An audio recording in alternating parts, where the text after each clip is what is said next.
बिस्मिल्लाहिर्रहमानिर्रहीम। अस्सलाम वालेकुम नाज़रीन, मैं अदनान अंजुम तुरन मुखातिब हाँ। मेरी स्क्रीन ते एक तस्वीर चलती पई है सदाम हुसैन वडानी दी। सारे इलाके दा वसेब दा एक नौजवान है, पढ़ा लिखा नौजवान है। तो इन टाइम एक सरकार प्राइवेट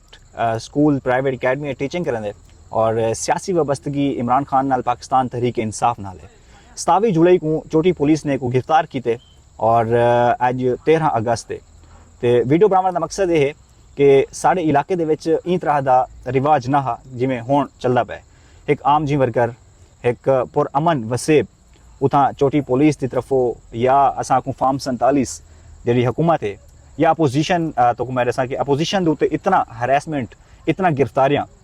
खैर अगों वधदे हैं इन्होंने वाला बाद लिया सदाम को पहले भी काफ़ी दफ़ा हरैस किया गया, उन्हें घर वाले को हरैस किया गया और उन्होंने काफ़ी फोर्स किया गया, दबाव उन्होंने आया गया कि भाई तू लिख के दे कि असा मेरा पाकिस्तान तहरीक इंसाफ नाल या मतलब कि सियासी जितनी भी एक्टिविटीज़ हैं उन्हें कोई ताल्लुक है नहीं। और सदाम नाल मेरी पिछली मुलाकात भी है, मुलाकात कई दफ़ा थी है, मेरे दोस्त भी अस कट्ठे क्रिकेट खेलते से। और सरे मैं अपने वसेब वाले को यह भी पैगाम दसा कि सदाम वास्ते जितना थी सकते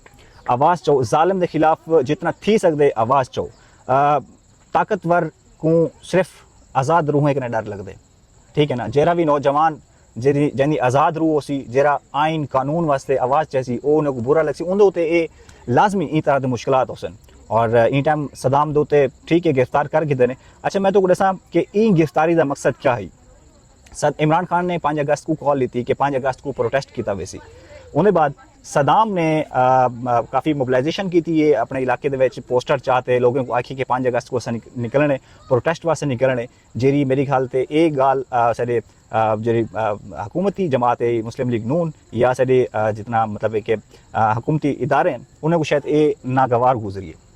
27 जुलाई को सदाम को गिरफ्तार किया गया। उन्हें बाद मुख्तलिफ थाने दे विच कई वेले केरे थाने गिन गए, कई वेले केरे थाने गिन गए। साड़ी इतलात के मुताबिक उन्होंने एक बार काफ़ी उन्होंने दबाव दिता गया, उनको टार्चर किया गया कि साकू रिटर्न लिख के दे कि कहीं क्या मतलब पाकिस्तान तहरीक इंसाफ नाल तेरा कोई ताल्लुक नहीं कि मैं सियासी कोई भी एक्टिविटी वो ना करे सा। लेकिन सदाम पहले भी इवें हरैस किया गया जिन्हें मैं खुद शामिल हाँ। सदाम जल्द गिरफ्तारी थी और SHO दबाव देना रह गया कि भाई लिख के दे कि पाकिस्तान तहरीक इंसाफ नाल आइंदा हुण भी आइंदा भी कोई भी एक्टिविटी ना करे और इन तेरा कोई ताल्लुक नहीं। सदाम ने ना की कि मैं नहीं लिख के देना। हुण भी जल्द सदाम को चाहते हैं एक बार काफ़ी उन्हें दबाव दिता गया और दबाव इस तरीके दिता गया कि उन्हें अखी उत्ते पट्टी बधी गई है और मुख्तलिफ थाने फिराया गया और उन्होंने दबाव किया गया कि भाई लिख के दे कि आइंदा मैं जी कोई एक्टिविटी ना करे और पाकिस्तान तहरीक इंसाफ नाल इमरान खान नाल मेरा कोई ताल्लुक है नहीं। और सदाम ने ना की है कि मैं ये नहीं लिख सकता। 27 जुलाई के बाद अज 13 अगस्त थी गई है। DC ने थाने कने जेल भेज दी थे। उन्हें जितने मतलब कि मुलाकात वास्ते कोई बंदा मुलाकात नहीं कर सकता, सिर्फ खूनी रिश्ते वो मुलाकात करें देन। तो सारे वसेब दे विच ई तरह का अस सुनते अस इस्लामाबाद लाहौर बड़े शहरों में पुलिस वेंदी कहीं को भी सियासी वर्कर को गिरफ्तार कर दी। लेकिन एक छोटा जी मतलब एक गाँव होवे उनदे विच अगर मतलब इतना सख्ती और सियासी वर्कर की गिरफ्तारी क्या दी है। क्या सरकार क्या सियासी वर्कर की गिरफ्तारी करके को डरा धमका कि मतलब वो आइंदा ई तरह की कोई मतलब एक्टिविटी ना करे। मैं ये समझदा कि मेरे जितने भी दोस्त या जितने भी अहबाब जेरे बंदे जेल थी वो मजबूत थी हैं, वो इतना मजबूत थी गए कि वो उन्हें जेल का डर नहीं लगता। एक बंदा लास्ट टाइम जल्द सदाम को फोर्स किया गया कि भाई लिख के दे और जितने भी दोस्त हैं सारे सियासी कैदी रह गए या सियासी उन्हें तो दबाव है वो ज़्यादा मजबूत थी हैं। अच्छा उन्हें बाद साढ़े अपने इलाके के जितना भी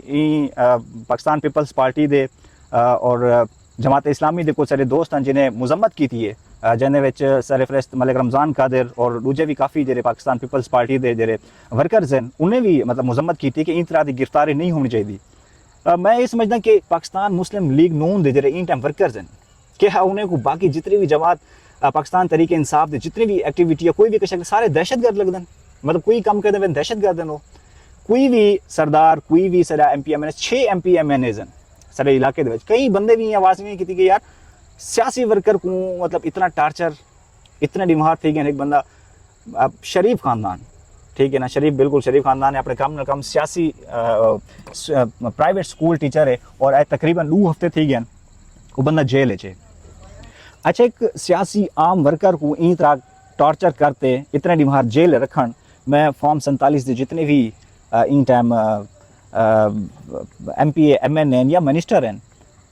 मैं कितना कमज़ोर मतलब है कि उन्हें दी हुकूमत है और कितना कमज़ोर दिल है कि एक आम जी वर्कर अगर मोबिलाइजेशन वास्ते निकल दे कि भी असा प्रोटेस्ट करने और अपने इलाके का बंदा उनकी प्रोटेक्शन नहीं कर सकते और बल्कि कुछ मैं तो ये समझदा कि इवें तो कोई बंदा गिरफ्तार थी भी नहीं सकता जे तक उन्हें सपोर्ट ना होवे क्या खाली SHO तो नहीं बन सकता ना साफ ज़ाहिर उन्हें सपोर्ट भी है तो रुझा है कि एक डी बार सियासी वर्कर छुट वेंदे पटिशन दायर कर गिनो मेरे ख्याल से उनकी 19 को मेरे ख्याल है थी वैसी मतलब रिहा थी वैसी लेकिन ये कि मैं अपने इदारे को इतना था कि भाई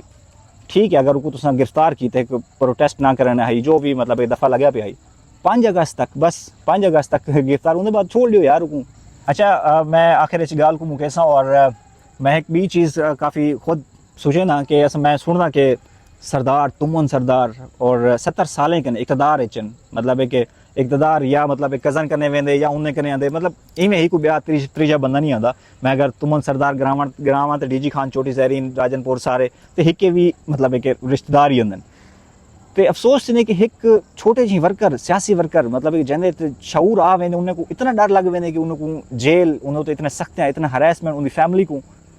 तो मेरे ख्याल से ये बहु ही मतलब होने वास्ते ख़तरनाक चीज़ है आने वाले वक्त अगर ये चीज़ बरकरार क्या रही कि पिछले कई सालें के पिछले जितने भी इलेक्शन थे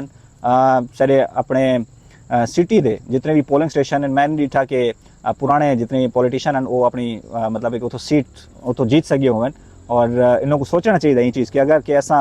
जे अज के नौजवान जिन्हें को सियासी शऊर है ये चीज़ का अगर वो ई तरह की मोबिलाइजेशन करें या पार्टी चेंज करें या अगर मतलब है कि वो अपना लीडर को चेंज करना चाहते चाहे एक नेशनल लेवल पे होवे या एक सूबाई लेवल पे होवे तो उन्हें को इतनी स्पेस होनी चाहिए इतनी स्पेस देनी चाहिए कि पाकिस्तान एक जमहूरी मुल्क है जमहूरी रियासत है जैसे जो अपना जेरे हक राय होंगे जेरा मतलब एक इख्तलाफ राय होंगे वो बर्दाश्त करें तो मैं उम्मीद करे सा मैं अपने जितने भी सारे पाकिस्तान पीपल्स पार्टी पाकिस्तान मुस्लिम लीग नून जमात इस्लामी दे जितने भी कायदीन हैं तो मैं उन्हें को रिक्वेस्ट करे सा कि एक